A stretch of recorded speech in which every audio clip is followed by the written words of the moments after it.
Constantine, Caesar Constantine, ఈయన ఆధ్వర్యంలో ప్రపంచంలో ఉన్నటువంటి బోధకులందరూ, బిషప్పులందరూ, ముఖ్యులైన వారందరూ ఆ కౌన్సిల్లో పాల్గొని ఈ 40 దినాల ఉపవాసాన్ని వీళ్ళు ఏం చేశారు తెలుసండి?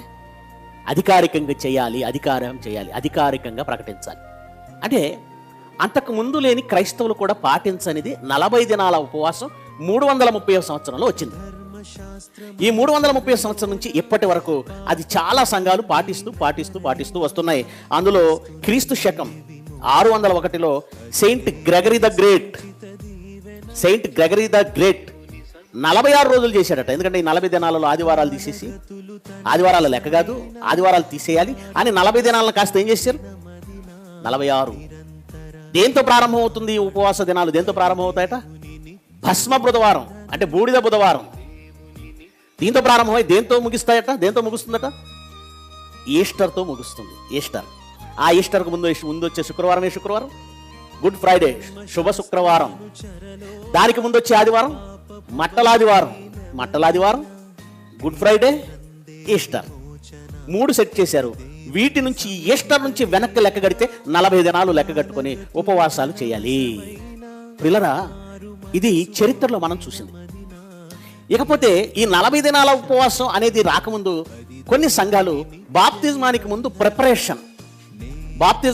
ప్రిపరేషన్, సిద్ధపాటు, దాని కొరకు ఉపవాసం ఉండేవాళ్ళు.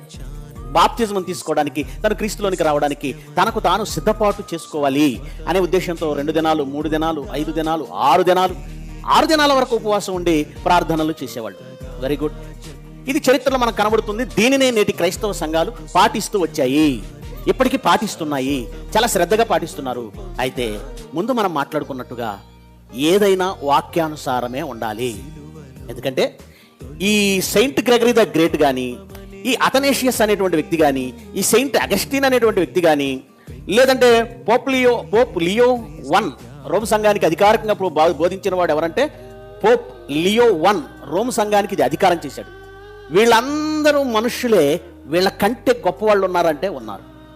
చాలామంది మాట్లాడుతూ ఫస్ట్ కౌన్సిల్ ఆఫ్ నైసియాలో పెద్దలు తీసుకున్న నిర్ణయాలండి, బోధకులు తీసుకున్న నిర్ణయాలండి, అవి మనం పాటించాలని చాలామంది చెప్తున్నారు. నేనేం అడుగుతానంటే, క్రీస్తు శకం 325లో వచ్చిన ఈ బోధకులు, ఈ సెయింట్లు, ఈ పోపులు, ఈ బిషప్పులు వీళ్ళే పెద్దోళ్ళ? మొదటి శతాబ్దంలో ఉన్న వాళ్ళు వీళ్ళకంటే పెద్దవాళ్ళ? ఎవరు పెద్దవాళ్ళు? మొదటి శతాబ్దంలో పుట్టిన వాళ్ళు పెద్దవాళ్ళ? 3వ శతాబ్దంలో పుట్టిన వాళ్ళు పెద్దవాళ్ళ? ఇంకా చెప్పాలంటే మొదటి శతాబ్దంలో ఉన్నవాళ్ళు ఎవరితో ఉన్నవాళ్ళు?